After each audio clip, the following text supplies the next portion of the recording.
Pedido, Sustentação no primeiro processo. Ora, tá minha certo. filha. Então, vamos.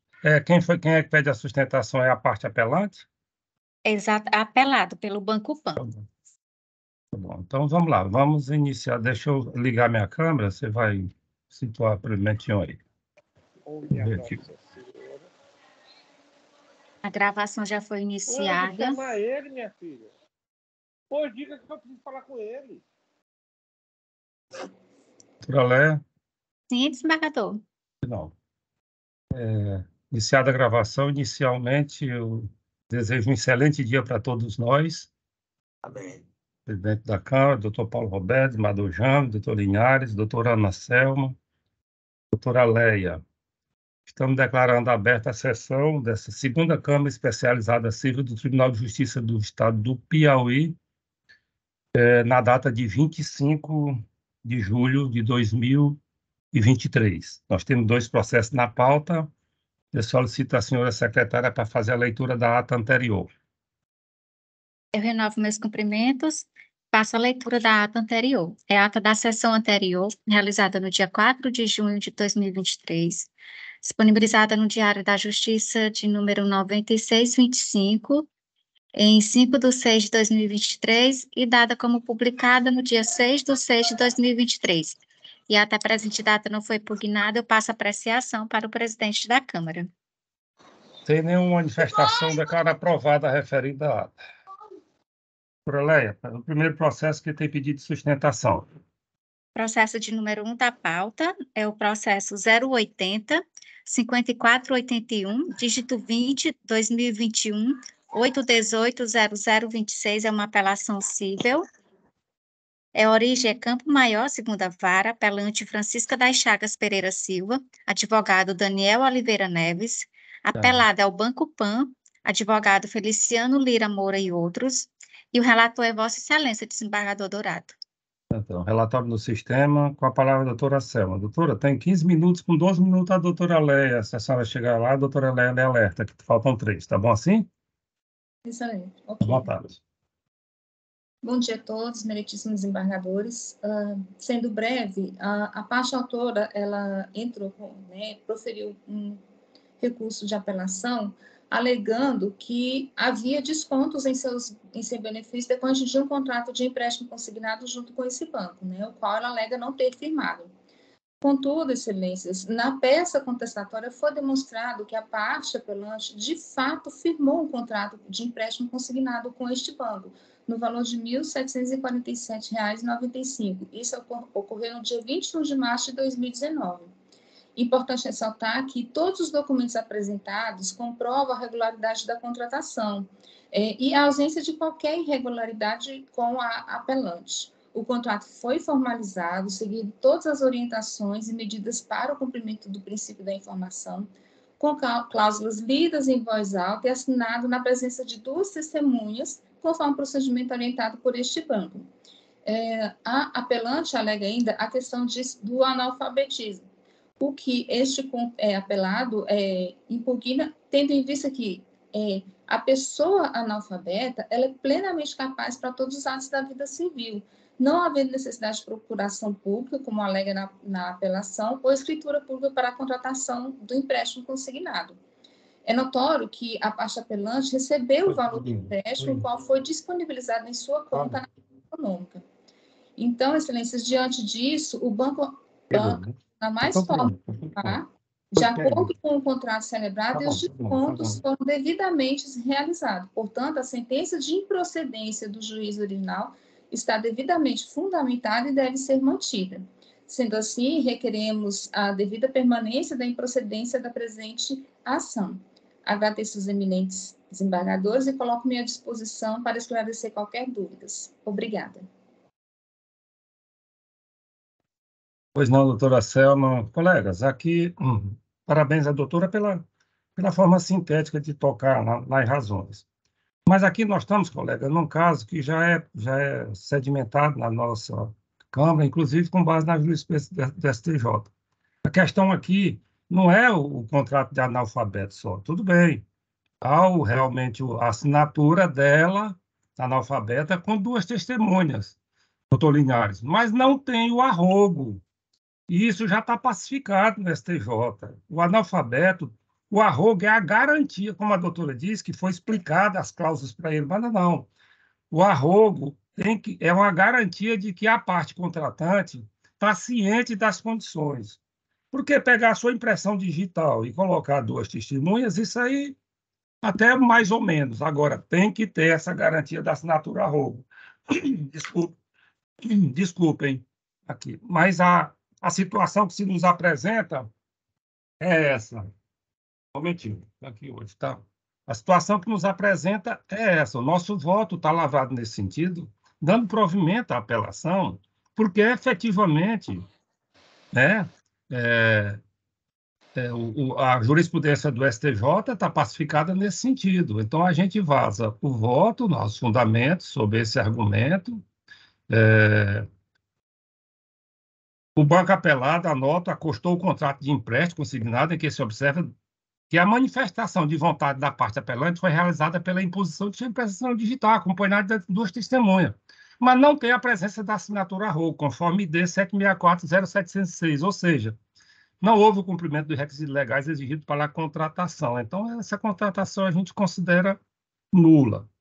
Sob esse fundamento, arrola jurisprudência, né, nesse aspecto, exatamente do STJ, estão lançadas, tem uma jurisprudência, o RESP 190.7394 do Mato Grosso, é a ministra Nancy Andrighi, também tem um do Belize, 186.80.99 Ceará. Então, nossa Câmara já está pacificada esse entendimento, está na linha do STJ, ainda tem ainda uma lá do César Asfro Rocha, né? Lá na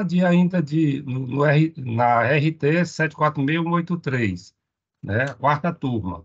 Então, é a declaratória de inexistência de relação jurídica. Então, a gente anota, inclusive, outra jurisprudência do Tribunal de Justiça de... Um momentinho. Ceará, TJ Ceará, na apelação 000078392017806090. Então, são esses fundamentos. Trago uma observação de Flávio Tartucci no Manual de Direito Civil, sobre a questão dos contratos, de forma que o nosso dispositivo está assim, com base já no que a gente vem alecando aqui. Estou disposto, voto pelo conhecimento do presente recurso e dou-lhe provimento, a fim de julgar parcialmente procedente o pedido para, primeiro, declarar a nulidade do contrato de empréstimo. B, declarar a repetição do indébito em dobro, consistindo na devolução das parcelas descontadas referentes ao contrato em questão, incidindo juros de mora de 1% ao mês, aí a gente sempre crava isso para ficar bem esclarecido, com base no 405.6 e 161 do Código Tributário Nacional, e correção monetária a partir do efetivo prejuízo, súmula 43. Ou seja, a partir da data de cada desconto referente ao valor de cada parcela. A indenização por danos morais nós já fixamos aqui em R$5.000, é o padrão da nossa Câmara, quando tem esses casos. Do mesmo jeito, a incidência de juros e correção monetária. E determinar a compensação do valor recebido, R$ 1.746,95, com os valores resultantes da condenação. Um momentinho, pessoal. E aí inverta a sucumbência e condena a parte apelada em custas processuais, honorários advocatícios, percentual de 10% do valor da condenação. É como voto. Esbardou James. Eu acompanho Vossa Excelência. Doutor Paulo Roberto. Senhor presidente, acompanho Vossa Excelência.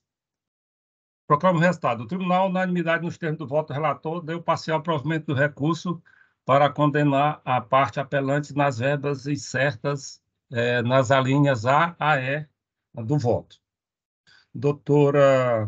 Um momentinho, doutora, me perdoe aqui, porque... Doutora Ana Selma, pronto, está... Foi um prazer conhecer a senhora, viu? Bom trabalho, tem muito trabalho pela frente, viu? Excelência. Vocês têm muito trabalho pela frente aí com as lides predatórias. Nós estamos isso aí, viu? Então, bom dia para a senhora. Bom dia, obrigada, Excelência. Bom trabalho a todos. Doutora Léo, segundo processo. Segundo processo, desembargador Dourado, é o processo com pedido de vista do desembargador James, viu? É uma apelação cível de número 003297 53 2014 8180032, origem Picos, segunda vara, apelante Kid Dellen de Lavor Cosme, advogado Ricardo Hilton Corrêa dos Santos, apelado CFK Comércio de Alimentos Limitada, advogados Elias Alves da Costa e outros. O relator é Vossa Excelência, desembargador doutorado, com pedido de vista do desembargador James. Pois não. O desembargador James, doutora Lélia, do Paulo Roberto, os votos chegaram para Vossa Excelência, né, Paulo Roberto? Sim, senhor presidente. Chegou o voto do relator e chegou o voto do James, que ontem chegou às tuas mãos, não é isso? Sim, chegou a minha não, senhor presidente. Aí, desembargador James, o voto... Não há necessidade de fazer o relatório. Isso, que a gente... Eu ia contextualizar só, se não fosse esse cuidado da doutora Lélia, doutor Paulo Roberto, a gente contextualiza como presidente, dizendo como é que foi, sinteticamente. Mas como Vossa Excelência já teve ciência dos votos, Sim. o desembargador James achar interessante, poderia só pensar... Vou fazer só a decisão, parte decisória. Isso, pronto. Aí o Paulo Roberto fica à vontade. Tá bom. Voto visto. Pois bem, e não obstante o voto do relator seja pelo improvimento do presente recurso, peço vênia para discordar. Explico. Com efeito, as cláusulas contratuais, os recibos e a documentação acostada foram suficientes para que o juízo de primeiro grau pudesse julgar o feito, não pairando qualquer margem de dúvida quanto à clareza de seu conteúdo, sendo, portanto, dispensável a produção de qualquer prova além da documental. Restou incontroversa a relação jurídica firmada entre as partes, demonstrada pelo contrato de franquia e licenciamento de marca, nos termos do artigo 1º da Lei 13.966/19. O sistema de franquia empresarial, pelo qual um franqueador autoriza por meio de contrato um franqueado a usar marcas e outros objetos de propriedade intelectual sempre associados ao direito de produção ou distribuição exclusiva ou não exclusiva de produtos ou serviços e também ao direito de uso de métodos e sistemas de implantação e administração de negócio ou sistema operacional desenvolvido ou detido pelo franqueador mediante remuneração direta ou indireta, sem caracterizar a relação de consumo ou vínculo empregatício em relação ao franqueado ou a seus empregados, ainda que durante o período de treinamento. Nesse modelo contratual, uma empresa detentora de uma marca, a franqueadora, com a finalidade de expandir seus negócios, concede a terceiros, os franqueados, o direito de uso de sua marca e de exploração comercial do negócio que tiver sido desenvolvido ou experimentado por ela, para reproduzir corretamente o modelo e se beneficiar de um negócio testado e bem-sucedido. O franqueado deverá receber orientação para a instalação e operação da unidade franqueada, mantendo o padrão exigido e remunerando a franqueadora pela concessão dos direitos e pela transferência desses conhecimentos, sendo cobrada uma taxa de franquia do franqueado logo após a assinatura do contrato de adesão. Esta taxa consiste em valor fixo e uso que corresponde à concessão de uso da marca, integrando o investimento para a abertura da unidade franqueada.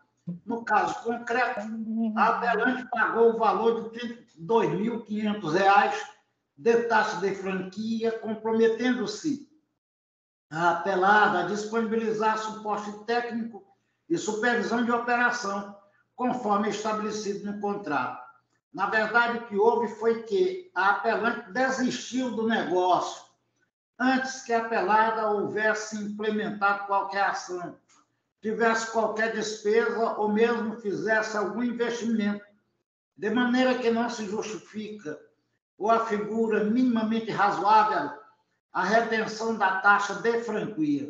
Ou seja, o motivo da resolução do contrato foi a desistência da autora antes do início das atividades contratuais.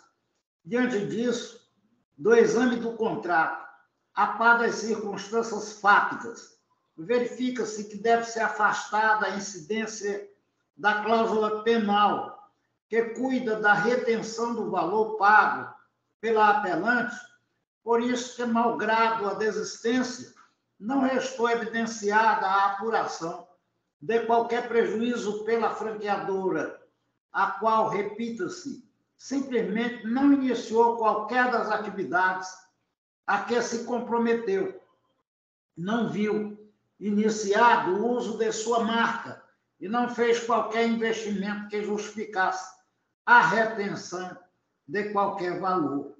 A referida cláusula, por si só, não é abusiva, mas sua aplicação na hipótese em exame importaria severo desequilíbrio à relação contratual no momento de seu desfazimento, com enriquecimento sem causa da regra. Sabemos que, em nosso ordenamento jurídico, os negócios jurídicos bilaterais tornam-se lei privada, qualquer entre as partes, vigorando, portanto, o consagrado princípio da pacta sunt servanda, pelo qual os contratantes têm o dever de cumprir o que foi livremente pactuado, devido à força vinculante dos contratos. Porém, outro princípio deve ser respeitado pelos contratantes, é o da boa-fé objetiva, pois este se apresenta como uma exigência de lealdade, devendo cada pessoa agir de modo honesto, franco e ético em toda a relação contratual, não se admitindo condutas que atentem contra essa exigência. O contrato judicial de cláusula penal abusiva, ele surgiu, portanto, como norma de ordem pública, objetivando a concretização do princípio da equidade, mediante a preservação da equivalência material do pacto e a imposição do paradigma da eticidade aos negócios jurídicos.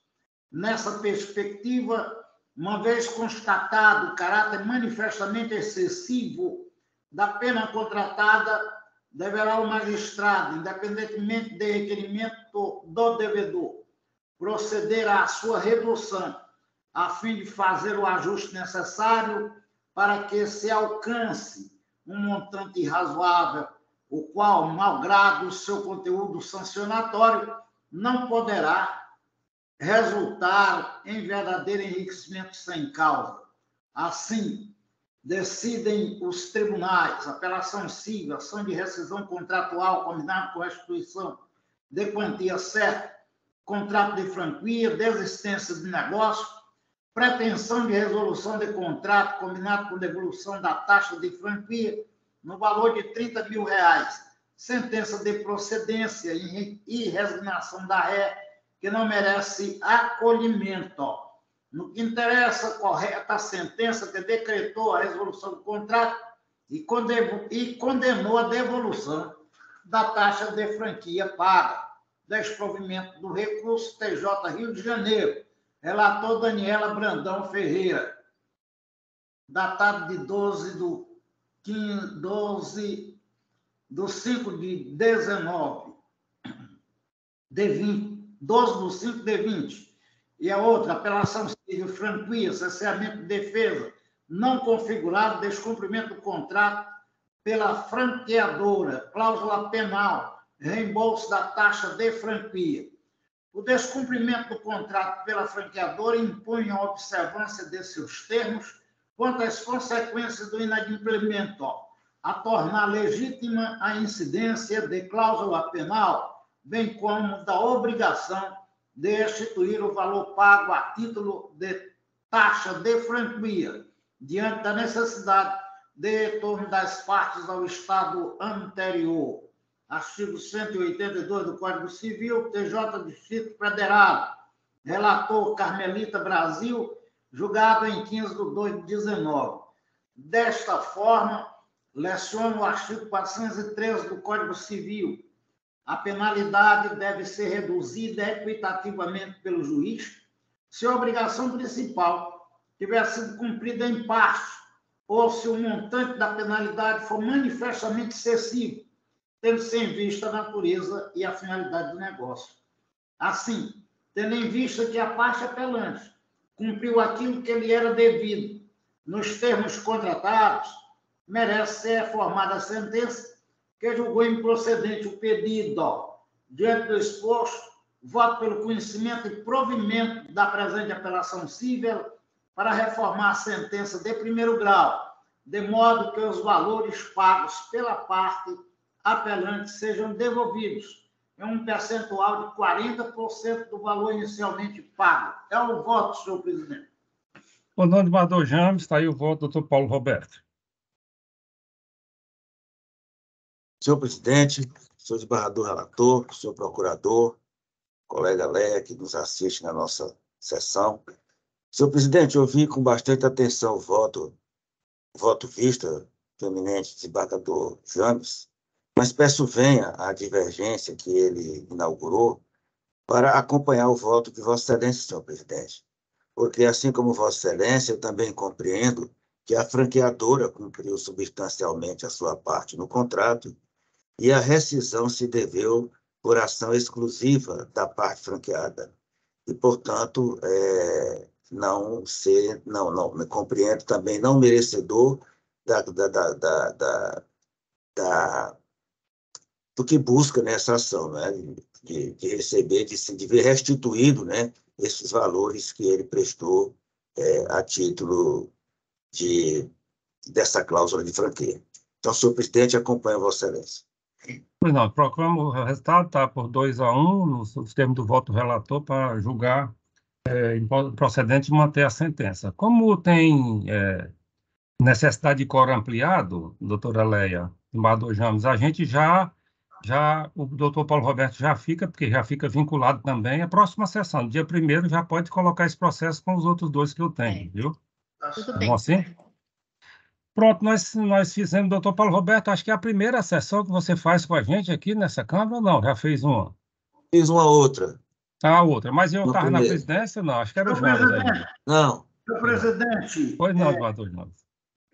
eu estou em gozo de luto, né? Eu estou falando isso porque na quinta-feira, exatamente o 7º dia, e aí eu fiz essa sessão para não prejudicar, e tinha um voto vista nosso, aí eu já não posso, na próxima quinta, essa semana eu estou de luto. Então, eu só votarei na próxima semana. É a Né? próxima Então, semana. exatamente o 7º dia, eu não Isso, posso participar da sessão de quinta-feira. Isso, Portanto, desembargador o que James. é meu vai ter que estar adiado. Não, desembargador James, deixa eu explicar. Já ia tocar também na questão do luto, que é a oportunidade que a gente está tendo, pelo menos presencialmente, que na quinta-feira vai ser a sessão de direito público, mas não tem processo, não tem sessão. Não tem Nós sessão. estamos transferindo, desembargador James, para terça-feira. Fica assim acertado. Né? Terça-feira será a segunda cível, na terça, dia certo. 1º. Aí, dia 27, na quinta, que seria a segunda pública, não houve pauta. Isso. Então, Senhor pronto. presidente, E é isso senhor aí, presidente, desembargador Linhares, pode falar, que a gente já vai tocar nesse seria assunto. oportuno, então, eu propor um voto de pesar ao desembargador e à família pelo falecimento de sua genitora? Sim, importantíssimo. A gente já se conesta, endossa isso aí, ele está presente. O voto de Isso. pesar é a ele, mas ele já a Léa expede, que é a segunda Câmara, extensiva à família dele, né? A todos os familiares, que a gente sabe como era o desembargador James com a mãezinha dele, nós sabemos, comemorou, fez aquele comemoração dupla, né, desembargador James? Isso. Com ela, é uma pessoa que viveu vida. Pois não, doutor James. Quantos anos? Muito obrigado, viu, por tudo. Quantos anos? Quantos anos, desembargador James? 90, ia fazer 91 agora em setembro. Isso, foi a comemoração dos 90, né? Do ano passado. O aniversário foi em 90. Parnaibana? Parnaibana. Mais um motivo. Pois é, doutor Paulo Roberto, o que você acha da moção de pesar? Concordo plenamente, senhor presidente. Faço coro e quero dizer ao meu irmão James e oferecer a ele os meus sentimentos pelo falecimento de sua mãezinha. Fica, meu irmão, a lembrança, né, dos momentos vividos na caminhada da vida, não é? E nos conforta saber que agora ela descansa em paz, namorada reservada por Deus para todos nós. Viveu Grande plenamente. abraço, Doutora, pois não, doutor Paulo. Doutora Leia, a senhora, o doutor desembargador Jaime faz parte da nossa Câmara, é um colega, amigo. Então, a Vossa Senhoria pode se manifestar também, nesse caso excepcional. Obrigada, desembargador. Eu também faço as palavras do doutor Paulo Roberto as minhas, desembargador James. Também muito obrigado. Eu sei que hoje a sua mãezinha está num lugar muito tranquilo, graças a Deus, né? E meus sentimentos a Vossa Excelência, a dona Sônia, sua esposa, suas filhas, toda a sua família também, tá bom? Obrigado. Doutor Linhares, quer se manifestar mais? Tem uma relação muito boa com o James. Eu acho que toda mãe merece tudo da vida. Tá? Afinal de contas, foi quem nos colocou nesta vida, né? Neste mundo, nesta vida, né? Então, olha, Bagador, eu lhe digo uma coisa, você que perdeu a mãe, 90 anos, mas vai fazer falta. A gente sente, eu perdi meu pai com 98 anos. Ainda hoje eu sinto saudade dele. Saudade é eterna, né? E a saudade aumenta à medida que o tempo passa, aumenta mais. Não tenha dúvida. Eram os ensinamentos que ele me passava. E Pois ela, minha pronto. mãe também. Perfeito. Então, aprovada, Mador James, novamente, recebo os Muito nossos sentimentos.